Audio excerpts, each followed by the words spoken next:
제148차 최고위원회를 시작하겠습니다. 먼저 국민의례가 있겠습니다. 국기를 하여 주시기 바랍니다. 국기에 대한 경례.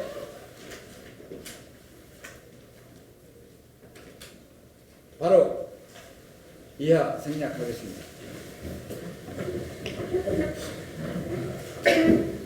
먼저 정동영 대표님의 모두 발언이 있겠습니다. 네, 주말 잘 지내셨습니까? 주말에 지역에서 만난 평범한 시민들이 검찰개혁을 주문하는 분이 여러 있었습니다. 언론의 영향도 컸을 것이고 또 이른바 조국 사태 속에서 일반 시민들 사이에 폭넓게 공감대가 커져 있는 느낌이었습니다. 검찰 개혁을 하지 말아야 된다고 생각하는 국민은 거의 없으리라고 생각합니다. 이른바 윤석열 검찰이 보여준 것은 그동안 정치 검찰 논란에서 벗어나서 살아있는 권력에도 엄정한 잣대를 댈 수 있다는 것을 보여주었습니다. 반면에 무소불위의 검찰 권력, 나라의 주인인 국민이 선출하지도 않은 검찰 권력이 국민의 생산 여탈권을 쥐고 흔드는 그 모습에서 공포를 느꼈으리라고 생각합니다. 검찰 스스로의 개혁도 중요하지만 결국 제도 개혁, 법적인 개혁이 핵심입니다. 김대중 대통령 시절부터 검찰 권력을 통제하기 위한 또 나누기 위한 여러 번의 시도가 20년 동안에 걸쳐서 진행됐지만 번번이 좌절했습니다. 검찰개혁은 시대의 요청이고 주권자의 국민의 명령입니다. 민주평화당으로서는 이 부분에 대해서 선봉에 서서 검찰개혁을 이루는데 힘을 쓸 것입니다. 동시에 검찰개혁에 앞서 선거제 개혁에 대한 정부 여당의 미지근한 대응에 대해서 유감을 표합니다. 검찰개혁에 대한 열정의 반의 반만 선거제 개혁에 기울여도 우리 정치개혁에 대한 전망은 분명해질 것입니다. 지난 4월 달에 여야 4당 패스트트랙 합의에 앞선 선거제 처리 후 검찰개혁 약속은 바꿀 수 없는 신의요 신뢰의 약속입니다.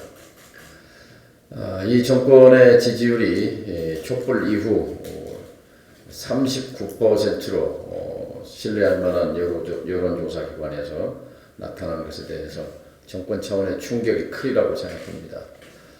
초심으로 돌아가기 바랍니다. 지지율은 어차피 떨어지게 돼 있고 지지율이 고공행진을 하고 있을 때 그 힘을 국민이 요구한 검찰개혁, 재벌개혁, 정치개혁에 쏟았어야 함에도 불구하고 허송세월 하다가 이제 뒤늦게 와서 허둥대는 모습이 안타까울 따름입니다. 지금이라도 좌고우면하지 말고 다음 선거를 생각하지 말고 국민이 원하는 개혁 전선에 매진할 것을 촉구합니다. 국민이 원하는 3대 개혁, 선거개혁, 재벌개혁, 검찰개혁. 재벌개혁 그러면 막연합니다만 이번 국정감사에서도 문제가 드러난 부동산 개혁, 부동산 개혁의 그 핵심에 재벌의 비업무용 부동산 문제가 있습니다. 여전히 이 정부는 재벌의 비업무용 부동산에 대해서 애써 눈 감고 있습니다. 파악하려 하지 않고 있습니다. 재벌에 묻어가려고 하고 있습니다. 이것은 촛불 정신에 대한 배반입니다. 명명백백하게 나와 있는 근거 자료들에 입각해서 우선 주권자인 국민 앞에 재벌의 부동산 실태에 대한 비업무용 부동산 실태에 대한 국민 보고부터 선행해야 한다고 말씀드립니다. 이상입니다. 다음은 조배수 원내대표님의 모두 발언이 있겠습니다.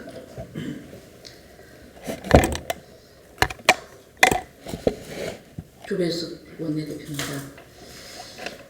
어제 이인영 더불어민주당 원내대표가 시민의 함성으로 공수처 설치 등 검찰개혁을 신속하게 처리하라는 사법개혁 1호 명령이 발동됐다고 말했습니다.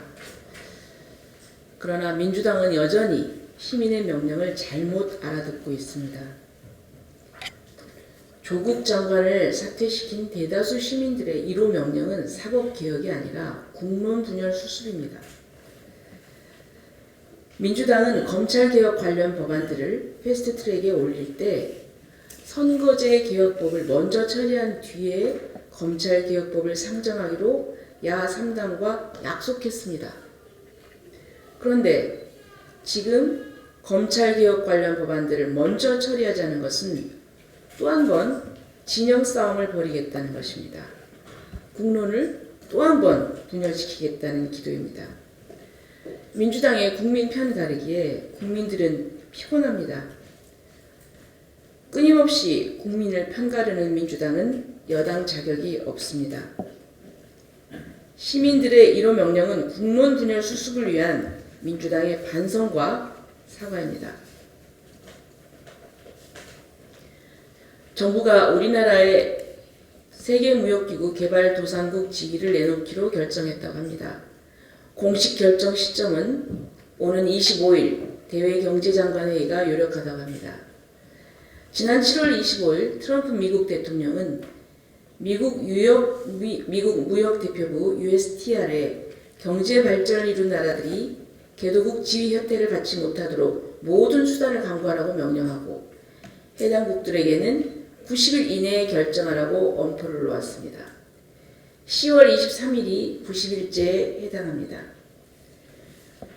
경제 성장을 이룬 나라들의 개도국 지위 변경 문제는 WTO의 개혁 논의와 미국 트럼프 대통령의 발언, 이 두 트랙으로 이루어지고 있습니다. WTO 개혁 논의는 중국이 타겟이고 미국의 타겟은 미국에서 통상 흑자를 얻는 다수 국가입니다.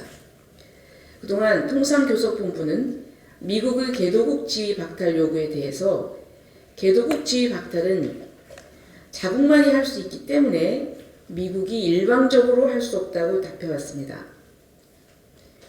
그러더니 90일 시한을 남기고 개도국 지위를 내려놓겠다고 합니다.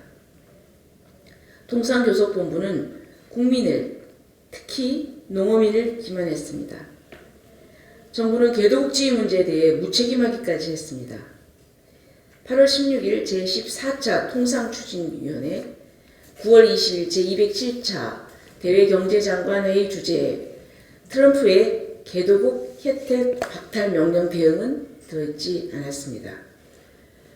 가장 피해 부분이 될 농업을 주관하는 농축산부의 의견조차 공식적으로 수렴하지 않은 채 일방적으로 개도국 지위를 내려놓는 결정을 한 정부가 제대로 굴러가는 정부입니까? 여당은 국민을 편가르고 정부는 국민을 속이는 이 국면이 안타깝습니다. 정부와 여당의 맹성을 바랍니다. 이상입니다. 다음은 박주희단 최고위원님의 모두 발언이 있겠습니다. 김종구 최고위원님의 모두 발언이 있겠습니다.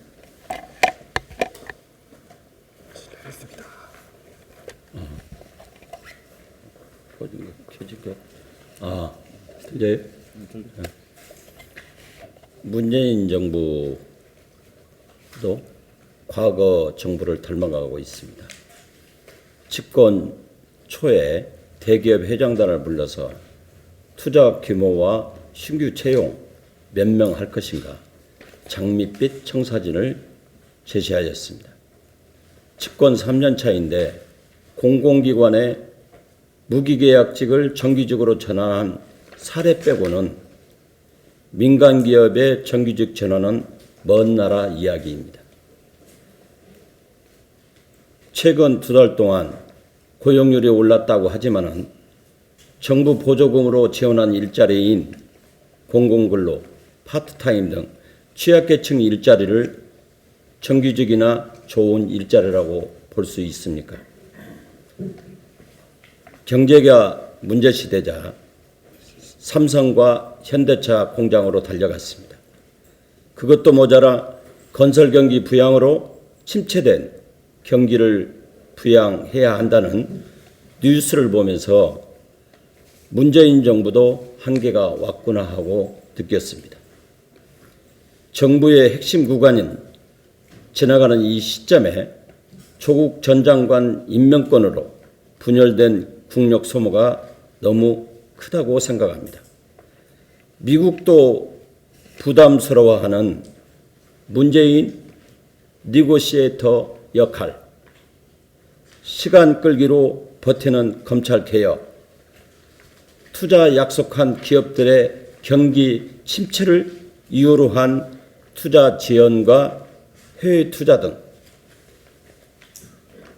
다시 급하니 대기업에 매달리고 건설 사업으로 경기 부양에 매달리는 다람쥐 쳇바퀴 도는 전 정권들의 나쁜 패턴을 반복하고 있습니다. 문재인 정부의 마지막 바람은 공술의 공수거이기 바랍니다. 국민 화합과 국력을 모으는 일 최선을 다해 주십시오. 무리하게 정권의 결과물을 만들려고 하다가 부패한 냄새가 난다면 이 또한 국민의 눈물이고 세금이기 때문입니다. 이상입니다. 모두 발언 마치고 비공개로 전환하겠습니다.